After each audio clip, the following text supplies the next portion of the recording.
থকা সকলোকে ধন্যবাদ। নমস্কাৰ, মোৰ নাম শ্ৰী ইন্দ্ৰনীল ফুকন। মই আজি মুখস্থ পদ ক'বলৈ লৈছোঁ।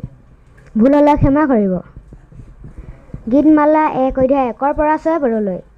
যি মানুহে দুষ্টবোৰৰ আলোচন নচলে, পাৰিবোৰৰ পথত থিয় নহয় আৰু নিন্দকবোৰৰ আসনত নবহে, কিন্তু জিহুৱাৰ ব্যৱস্থা সন্তুষ্ট হয় আৰু দিনে ৰাতিয়ে তেওঁৰ ব্যৱস্থা ধ্যান কৰে, সেই মানুহ ধন্য। সেই মানুহ বতৰত ফল দিয়া পাত জয় নপৰা, বুৱতী পানীৰ ৰাতি ৰোৱা গছৰ নিচিনা। সেই মানুহে কৰা সকলো কৰ্ম সফল হয়। দুষ্টবোৰ তেনেকুৱা নহয়, কিন্তু সিহঁত বতাহে উৰুৱাই নিয়া তোহৰ নিচিনা।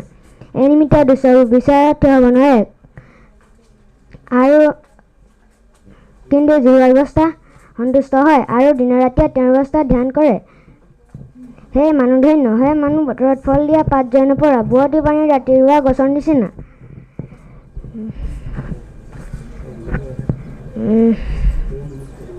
এই নিমিত্তে দুষ্টবোৰ বিচাৰত থিয় হ'ব নোৱাৰে।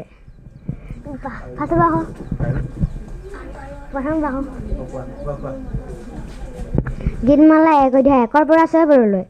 যি মানুহে দুষ্টবোৰৰ আলোচন নচলে, পাপীবোৰৰ পথত থিয় নহয় আৰু নিন্দকবোৰৰ আসনত নবহে, কিন্তু জিহুৱাৰ ব্যৱস্থা সন্তুষ্ট হয় আৰু দিনে ৰাতিয়ে তেওঁৰ ব্যৱস্থা ধ্যান কৰে, সেই মানুহ ধন্য। সেই মানুহ বতৰত ফল দিয়া পাত জয় নপৰা, বুৱতী পানীৰ ৰাতি ৰোৱা গছৰ নিচিনা। সেই মানুহে কৰা সকলো কৰ্ম সফল হয়।